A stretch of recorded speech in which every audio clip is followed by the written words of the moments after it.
Isa ang sektor ng edukasyon sa mga tinututukan ng pamahalaan. At isa sa mga pangunahing problema rito ay ang kakulangan ng silid-aralan. Sa tala ng DepEd, sumampana sa higit 165,000 ang kakulangan ng mga classroom sa buong bansa. Isa sa mga nakakaranas ng problema nito ang Mariveles National High School, Cabcaben Annex sa Barangay Alas Asin sa Mariveles, Bataan.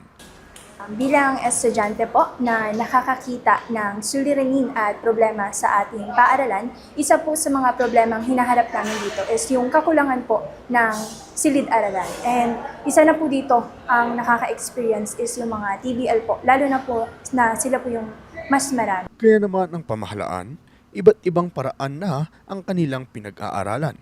Isa na rito ang mga paggawa ng mga prefabricated classroom. At kahapon, March 19, binisita ni Pangulong Ferdinand Marcos Jr. ang mga prefabricated classroom sa Mariveles National High School, Cabcaben Annex sa Mariveles, Bataan. Sa loob ng halos 2 linggo, naipatayo ang mga bagong classroom na agad namang magagamit ng mga estudyante.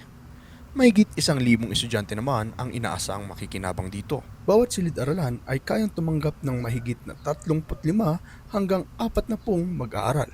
Ganda naman ng naging design at yung pinuntahan namin yung kung saan ginagawa yung mga classroom, pati in-inspection namin, pati mga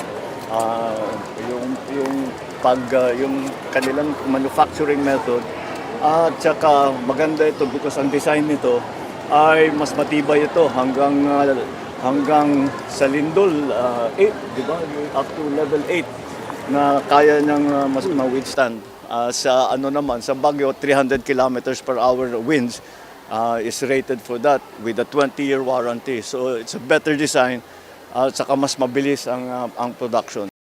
So, yung pagpatayo po ng bagong building ay napakalaking tulong po sa aming mga PBL po. Kitang-kita po namin kung paano siya itinayo and napaka-short lang po ng time kung paano po nila itinayo to. Pero yung outcome po ay napakaganda naman. Lubos po kaming nagpapasalamat sa bagong silid-aralan na binigay sa amin ni Pangulong Bongbong Marcos Jr. at ng DepEd. At ito po yung parang sumisimbolo sa bagong pag-asa namin at magandang kinabukasan. Kaya po lubos po kami nagpapasalamat sa kanila. Ayon sa Pangulo, mas matibay at mas mabilis itayo ang mga prefabricated classroom kumpara sa tradisyonal na paraan ng konstruksyon. Inaasang maiwasan na ang siksikan sa mga silid-aralan at para mas mapabuti pa ang kalidad ng pag-aaral ng mga estudyante. Cedric Jed Mabanglo, RNG News.